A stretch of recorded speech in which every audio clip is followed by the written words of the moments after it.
지난 시간까지, 그러니까 지난주 성령 강림주일은 빼고 그 지난 시간까지 몇 주간 주일 말씀의 배경은, 시간적 배경은 왕이 없으므로 자기 멋대로 막 행하던 사사시대였습니다. 이제 사사시대가 지났습니다. 다윗의 정조 할머니가 된 모압 여자 룻의 시대도 지났습니다. 마지막 사사라 할 수 있는 사무엘이 베냐민 지파 기스의 아들 사울에게 기름을 부어 왕으로 세웁니다. 사사시대에서 왕정시대, 사사가 다스리던 시대에서 왕이 다스리는 시대로 넘어왔습니다. 사울은 유력한 집안에서 태어난 키 크고 잘생긴 청년이었습니다. 효심도 있고, 사울의 처음 보면 그렇습니다. 효심도 있고 겸손하기도 했습니다. 신앙도 좋았습니다. 그런데 그 사울이 사무엘상 13장쯤에 이르렀을 때 분위기가 바뀌기 시작합니다. 사무엘상 13장 8절에서 14절을 눈으로 한번 보십시오. 사울이 사무엘의 말을 무시하고 자기 마음대로 망령된 제사를 하나님께 드립니다. 이 일로 사울의 나라가 길게 못 갈 것이라는 통보를 사무엘에게 받습니다. 초대왕 사울에게 이런 변화가 있을 때 팔레스타인 주변 지역 정세는 어떠했을까요? 13장 5절 6절을 보십시오. 막강한 전력의 블레셋이 이스라엘과 싸우려고 믹마스에 모여 있습니다. 이스라엘 백성들은 벌벌 떨면서 이리저리 흩어져서 숨습니다. 요단강 건너 멀리로 도망가 버리는 백성들도 속출합니다. 13장 19절에서 22절 보십시오. 13장 19절에서 22절. 이스라엘에게는 변변한 무기조차 없습니다. 사울 왕과 요나단 왕자 정도만 제대로 된 칼을 들고 다닐 뿐입니다. 백성들이 싸워야 한다면 괭이, 쌉, 쇠스랑, 도끼 등등을 들고 싸워야만 하는 그런 형편에 처해 있습니다. 이런 상황에 처한 이스라엘에게 반전이 일어납니다. 그 반전에 대한 기록이 사무엘상 14장입니다. 사울의 아들 요나단 왕자의 활약상입니다. 그래서 사무엘상 14장을 요나단장이라고 부르기도 합니다. 요나단의 이 엄청난 활약 위에 사울이 고춧가루를 확 뿌려버리는 일에 대한 기록 역시 14장에 있습니다. 14장 24절을 한번 보시겠습니까?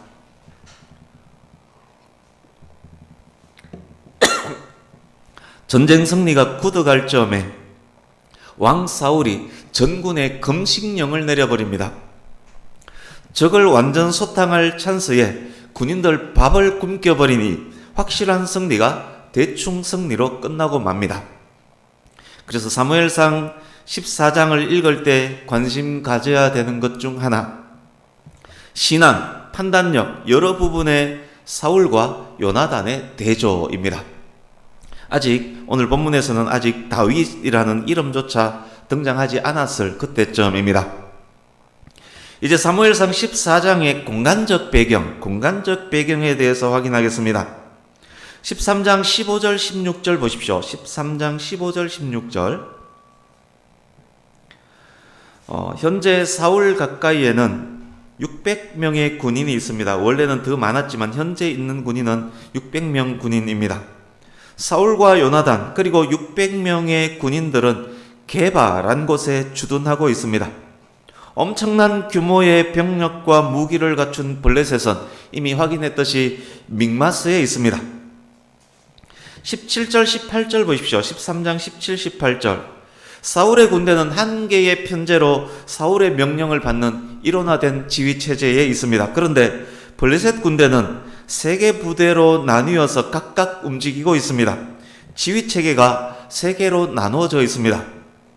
블레셋 군대를 일컬어서 노략군들이라고 했습니다. 세 개 부대가 각각 흩어져서 노략을 일삼다가 다시 본대로 돌아오고 이런 형태로 지금 운영되고 있다는 이야기입니다. 13장 23절 보십시오. 블레셋 부대 중에 믹마스 어귀까지 나온 부대가 있습니다. 블레셋 최전방 전초부대라고 할 수 있습니다. 오늘날 한국 군대로 비유하면 비무장지대 안에 있는 북한과 가장 가까운 초소, GP초소라고 할 수 있는 그런 곳, 여기 23절에 있는 부대는 바로 그런 전초부대를 일컫습니다. 이제 14장 1절입니다. 이런 상황인 때 어느 날 요나단 왕자가 자기 무기를 든 소년에게 말합니다. 우리가 건너편 블레셋 사람들의 전초부대로 건너가자. 무기 든 소년은 경호까지 담당하는 전속 부관점으로 이해하면 정확합니다. 한때 다윗도 사울의 무기 든 자였습니다. 요나단이 전속 부관과 단둘이 적 전초부대 기습 타격 계획을 세우고 있습니다. 그러나 아버지 사울에게는 보고하지 않았습니다. 사울 성격상 허락하지도 않을 뿐더러 여차하면 기습 계획이 노출될 수 있기 때문이었을 것입니다.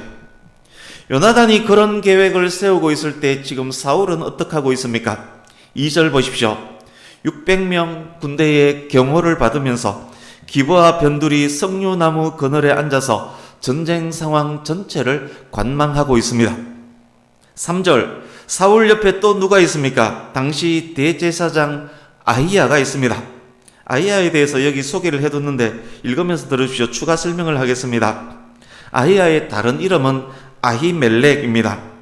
블레셋의 법궤를 빼앗기고 남편 비느하스와 시아버지 엘리가 죽었다는 말을 들은 여인, 그 여인이 죽으면서 낳았던 아기가 이가봇입니다. 사무엘상 4장에 나오는 이야기입니다. 이가봇인데 그 이가봇의 형이 여기 나오는 아히야의 아버지 아히둡입니다. 훗날 다윗을 도왔다는 이유로 사울이 보낸 도액에 의해서 죽임을 당합니다. 아히야의 아들은 다윗 적위시 사독과 함께 제사장으로 임명되었던 아비아달입니다. 그래서 그 전통적 제사장 가문의 아히야가 지금 여기에 있습니다. 그런데 사울 보십시오. 제사장이 있고 이 제사장에게는 에봇과 우림과 둠밈, 하나님의 뜻을 묻는 우림과 둠밈까지 있지만 하나님의 뜻을 물을 생각조차 하고 있지 않습니다. 요나단이 적 전초 부대를 기습하기 위해서 떠났지만 사울도 백성들 중 그 누구도 지금 모르고 있습니다. 사울은 하나님의 뜻에도 관심 없고 아들 요나단 뜻에도 관심 없는 그런 상황에 앉아서 전쟁 전체를 관망하고 있는 그런 상황입니다. 이제 4절 5절, 요나단의 기습 타격 계획이 얼마나 힘든 작전인지를 알려주는 구절입니다. 주보에 지도를 첨부해 두었습니다. 말씀과 지도를 번갈아 보면서 들으시기 바랍니다. 현재 사울과 이스라엘 군대가 있는 곳은 지도, 초록색 지도, 화살표 끝을 보셔야 됩니다. 1번 화살표 끝, 게바입니다. 사울이 있는 부대가 있는 곳 1번 화살표 끝 게바입니다. 블레셋 군대가 있는 곳은 2번 화살표 끝 믹마스입니다. 지도상 지도 안에 사각형을 만들어서 확대해 놓은 것이 위의 사각형 A를 확대한 위의 사각형 A입니다. 이 A는 2022년 현재 구글 항공사진을 제가 캡처했습니다. 오늘날 구글 지도상에도 본문 당시 지명이 그대로 사용되고 있습니다. 보시면 1번에 게바, 베냐민이 되어 있고 2번 믹마스라고 되어 있습니다. 1번, 2번이 오늘 지도상의 1번, 2번 그대로입니다. 게바와 믹마스 사이에 길게 나 있는 협곡 보입니까? 항공사진으로 길게 나 있는 협곡이 보일 것입니다. 항공사진에서 이토록 뚜렷이 드러난다면, 오늘날 찍은 사진입니다. 이토록 뚜렷하게 드러난다면 실제는 매우 험난한 바위 지형입니다.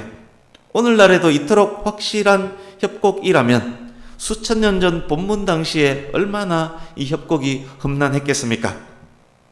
항공사진 내 사각형 B, 이것의 실제 현장 사진이 사각형 아래 B입니다. 큰 계곡이 있고 계곡 양쪽에는 가파른 바위산이 이어져 있는 것이 보입니다. 이게 멀리서 찍은 사진이지만 실제로 이 현장 안에 있다면 이 바위는 엄청난 바위임을 알 수 있습니다. 협곡 믹마스 쪽에 험한 바위가 하나 있는데 그 이름이 보세스라고 기록이 되어 있습니다. 보세스 이름의 뜻은 빛나는 이란 뜻입니다. 바위가 민들민들해서 미끄럽다는 의미일 것입니다.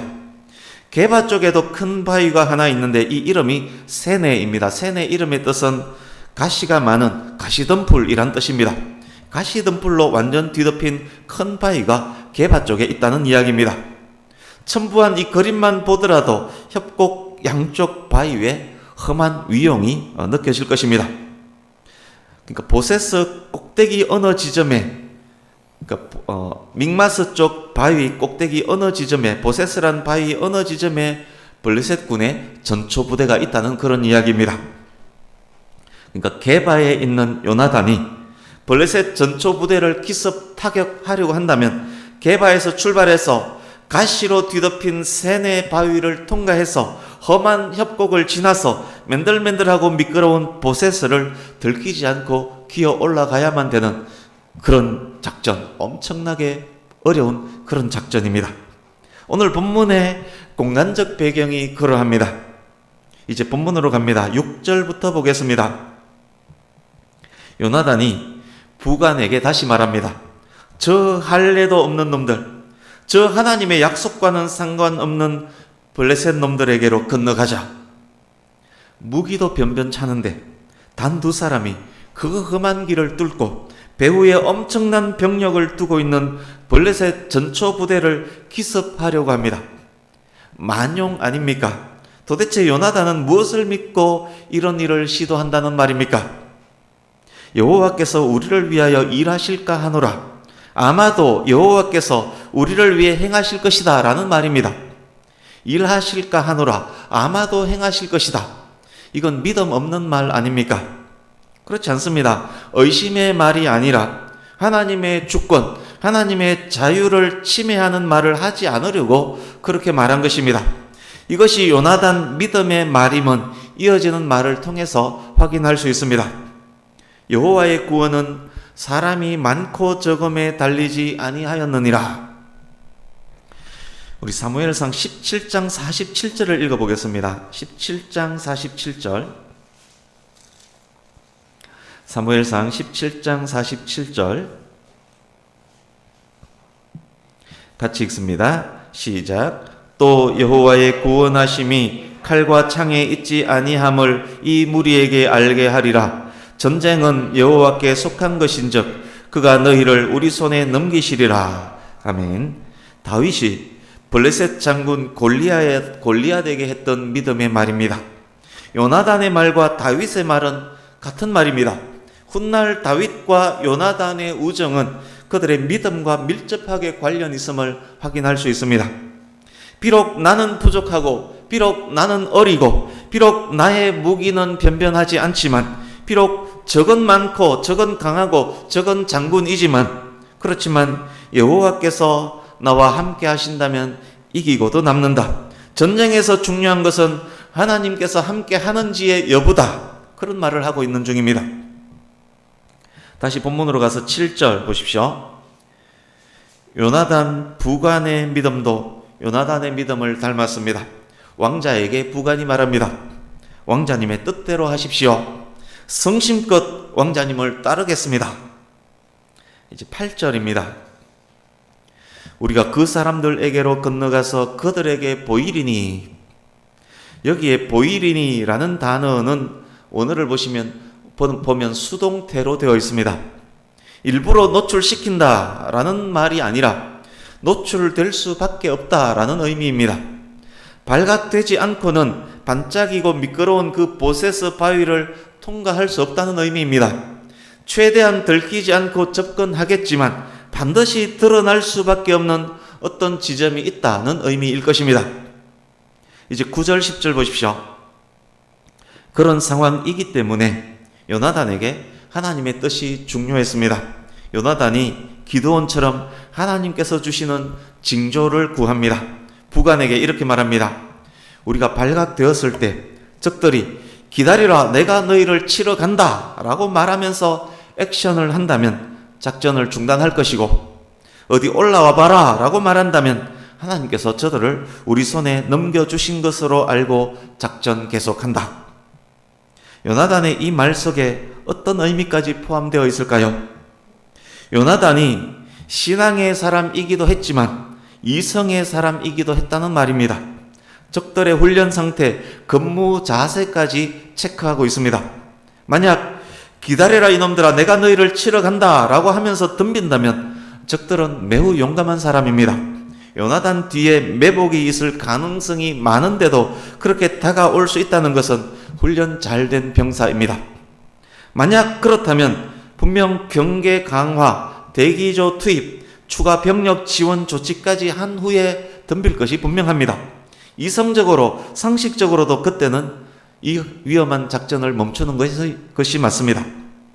그러나 자신 있으면 올라와 봐라 라고 말한다면 이들의 근무 상태는 시원치 않습니다. 방심하고 있습니다. 기다려라 우리가 간다. 공세적으로 나올 것이 아니라면 올라와 봐라 말할 것이 아니라 경계 강화하고 조용히 비상 발령하고 적이 다가오기를 기다렸다가 적을 잡는 것이 훈련된 부대의 행동입니다. 만약 적들이 방심하고 있는 상태라면 그들의 패함은 당연할 것입니다. 그것 또한 하나님의 뜻일 것입니다. 11절입니다. 요나단과 그의 부관이 그 험하고 먼 길을 통과해서 보세스 바위까지 이르렀습니다. 노출될 수밖에 없는 그곳에 드디어 이르렀습니다. 블레셋 전초부대 경계병이 바위 꼭대기에서 두 사람을 보았습니다. 가장 먼저 무엇라고 말하는지 보십시오.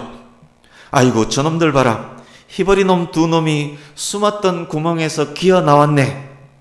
숨었던 구멍은 또 무엇이란 말입니까? 13장 6절을 잠시 보십시오. 13장 6절.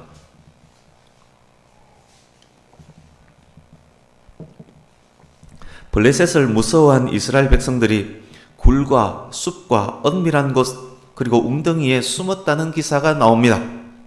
블레셋 경계병은 요나단과 그의 부관이 굴에 숨었다가 나오는 중에 들킨 것으로 알고 있습니다. 완전 방심하고 있습니다. 단 둘이 블레셋과 싸우기 위해 그 험한 바위를 지나서 그곳에 있는 것이라고는 생각조차도 못합니다. 경보를 울리며 경계 강화함이 당연한데 그렇지 않습니다. 오히려 키득대면서 웃습니다. 12절입니다. 주변 군인들 몇이 초소로 몰려옵니다.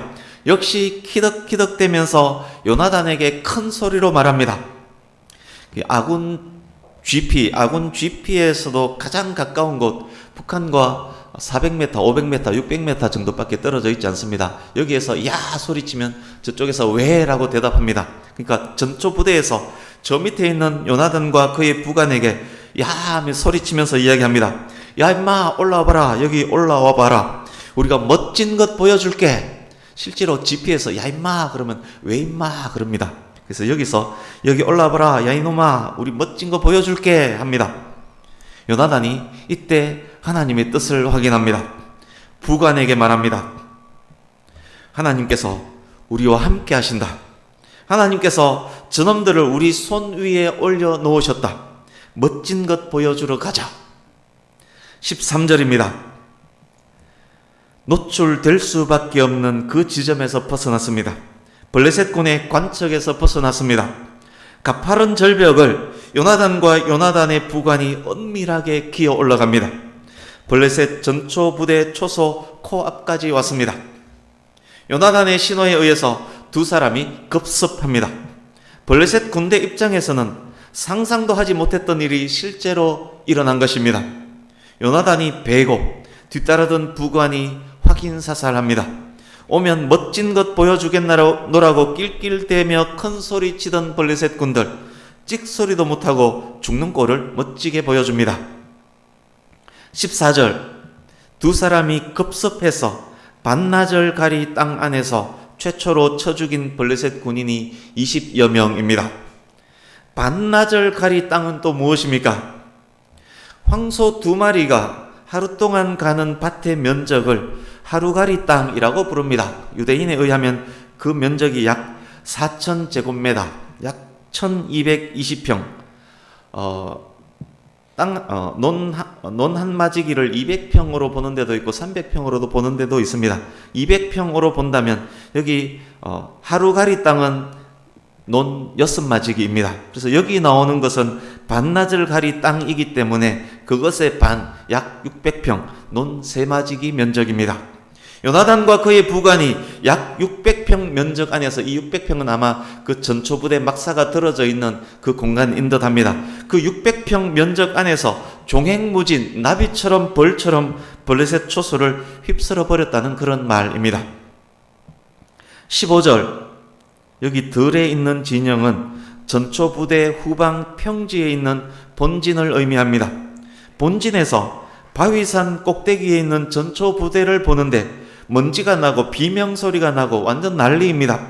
죽으라고 도망오는 병사들도 보입니다. 이것을 본 본진의 병사들이 무슨 생각을 했겠습니까? 대군이 쳐들어왔구나. 큰일 났다. 본진이 공포에 휩싸였습니다. 노력하던 부대들이 왔다 갔다 하면서 어찌할 바를 몰라 합니다. 공포가 진영 안으로 삽시간에 퍼집니다. 그야말로 큰 진동이 진영 안에서 일어났습니다. 갖고 계신 성경책 큰 떨림이란 단어에 각주가 있을 것입니다. 각주를 보시면 하나님이 떨리게 하심이었더라로 주석이 되어 있습니다. 블레셋 군이 느끼는 그 공포의 배후에 하나님이 계셨습니다. 그래서 어떤 학자들은 이때 실제 진동, 지진이 일어났다라고 해석하기도 합니다. 요나단의 이 영웅적 행동이 전쟁 상황을 완전히 바꿔버립니다. 20절 보십시오. 블레셋 본 진영에서 난리가 났습니다. 자기 편끼리 서로 죽이고 있습니다. 그것도 그럴 것이 부대 편제가 3개로 나뉘어져 있고 각각의 부대가 돌아다니면서 노력을 하다가 본대로 왔다 갔다 했기 때문에 갑자기 발생한 이 상황에 모든 부대가 본진으로 한꺼번에 모여들었을 것이고, 그때 피하 식별을, 적군과 아군을 제대로 분별하지 못한 블레셋 군이 서로를 향해서 적군인 줄 알고 칼을 빼들고 막 쳤다는 이야기입니다. 뿐만 아닙니다. 21절 보십시오. 블레셋 군 안에는 히브리인 용병, 강제 징집된 히브리인들도 있었습니다. 이들이 바뀐 전세를 확인하고 획 돌아서서 요나단 편에 서서 블레셋을 칩니다. 뿐만 아닙니다. 21절 끝부분, 사울과 요나단과 함께한 이스라엘 사람들과 합하였고, 사울과 요나단과 함께한 이스라엘 사람들과 합하였고, 이게 무슨 말씀입니까? 사울이 이끌던 군대도 이 전쟁에 이미 합세했다는 그런 의미입니다. 뿐만 아닙니다. 22절 보십시오. 블레셋이 무서워서 동굴과 숲에 숨어있던 이스라엘 사람들까지 삽과 괭이와 도끼를 들고 나와서 블레셋 군을 막 칩니다. 23절 끝부분 보십시오. 전쟁 승리는 믹마스를 지나서 벳아웬이란 곳까지 확장되었습니다. 이스라엘의 승리입니다. 많은 군사도 변변한 무기도 없는 이스라엘의 승리입니다. 단 2명의 신앙과 용기 있는 행동이 병거 3만, 마병 3천, 해변의 모래처럼 많은 블레셋을 제압했습니다. 이제 24절 이하를 보십시오. 서두에도 설명드렸습니다만 사울 왕이 모든 군인들에게 금식령을 내립니다. 46절 보십시오. 더 큰 승리를 눈앞에 두고 블레셋 추격을 멈춰야만 했습니다. 금식령과 밀접히 관계가 있습니다. 14장에서 읽을 수 있는 것 중 하나, 서두에 말씀드렸듯이 사울 왕과 요나단 왕자의 대조입니다. 만약 사무엘상 15장에 나오는 사울이 불순종의 죄를 범하지만 않았다면 요나단이 왕위를 물려받았을 것이고, 요나단이 왕이 되었다 하더라도 이스라엘은 분명 강국이 되었을 것입니다. 요나단은 그만큼 능력 있고 믿음 좋은 그런 사람이었습니다. 이제 말씀을 마무리하겠습니다. 요나단을 통해 주시는 중요한 교훈 하나를 확인하고 마치려고 합니다. 우리 6절, 본문 6절을 같이 읽어보겠습니다. 6절 시작. 요나단이 자기의 무기를 든 소년에게 이르되 우리가 이 할례 받지 않는 자들에게로 건너가자. 여호와께서 우리를 위하여 일하실까 하노라. 여호와의 구원은 사람이 많고 적음에 달리지 아니하였느니라. 아멘. 할례는 하나님의 언약 백성임을 나타내는 표시입니다. 요나단은 하나님의 언약에 대한 확실한 신뢰가 이미 있었습니다. 그 믿음으로 사람 의지하지 않고 하나님을 전적으로 의지했습니다. 하나님께서 일하시기만 한다면 구원이 있음을 알았습니다. 하나님께서 함께 하신다면 적이 많고 적음은 아무 문제가 아님을 알았습니다. 그 믿음이 요나단을 강하고 담대하게 만들었습니다. 그 믿음으로 요나단은 다윗처럼 적군을 향해 달리며 담을 뛰어넘었습니다. 이제 10절도 같이 읽습니다. 10절 시작. 그들이 만일 말하기를 우리에게로 올라오라 하면 우리가 올라갈 것은 여호와께서 그들을 우리 손에 넘기셨음이니 이것이 우리에게 표징이 되리라 하고. 아멘. 아버지 사울은 옆에 제사장이 있었어도 하나님의 뜻을 묻지 않았습니다. 그러나 요나단은 하나님의 뜻을 묻는 신앙을 가졌습니다. 그 뜻 안에서 담대히 행했습니다. 뿐만 아닙니다. 하나님의 뜻을 묻는 데에 지혜도 있었습니다. 이성을 무시하지 않는 신앙을 무시하지 않는 이성이 요나단에게 있었습니다.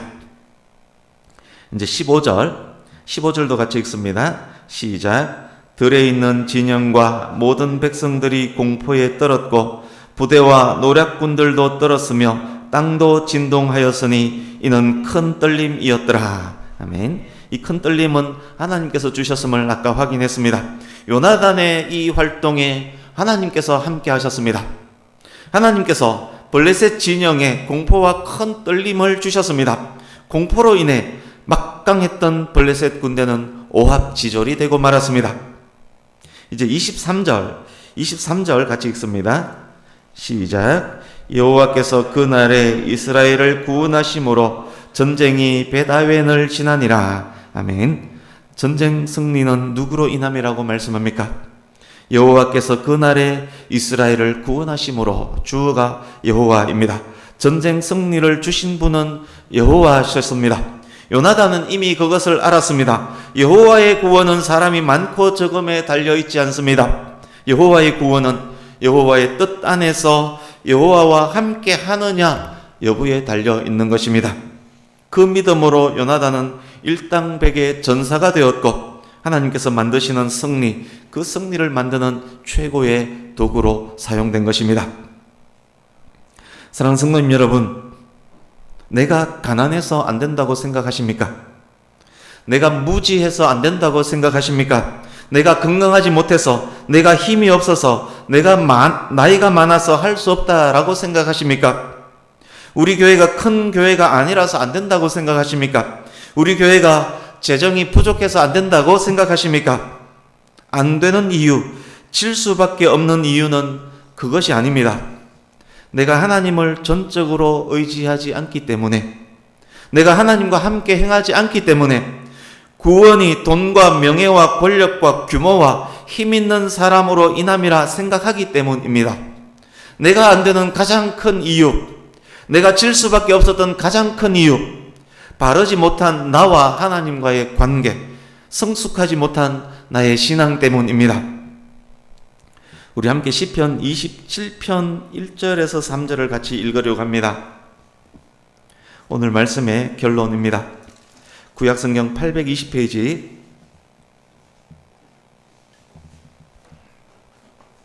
시편 27편 1절에서 3절, 구약 820페이지 시편 27편 1절에서 3절을 같이 읽겠습니다. 시작. 여호와는 나의 빛이요 나의 구원이시니 내가 누구를 두려워하리요? 여호와는 내 생명의 능력이시니 내가 누구를 무서워하리요? 악인들이 내 살을 먹으려고 내게로 왔으나 나의 대적들, 나의 원수들인 그들은 실족하여 넘어졌도다. 군대가 나를 대적하여 진칠지라도 내 마음이 두렵지 아니하며 전쟁이 일어나 나를 치려 할지라도 나는 여전히 태연하리로다. 아멘. 말씀을 마칩니다. 예수 그리스도를 떠나서는 아무것도 할 수 없지만 내가 예수 그리스도 안에, 그리스도께서 내 안에 계신다면 우리는 많은 열매를 맺는 것입니다. 승리의 비결입니다. 사랑하는 성도님 여러분, 오직 여호와 하나님을 의지함으로 영육간 전쟁 모두에서 강하고 담대히 일당백으로 승리하는 저와 여러분 모두의 일생이 될 수 있기를 예수님의 이름으로 축복합니다. 저와 여러분의 믿음의 행동이 대전환점의 시작이 될 수 있기를, 이제 이후부터 살아가는 우리 인생의 대전환점이 될 수 있기를 예수님 이름으로 축복합니다. 아멘. 기도하겠습니다.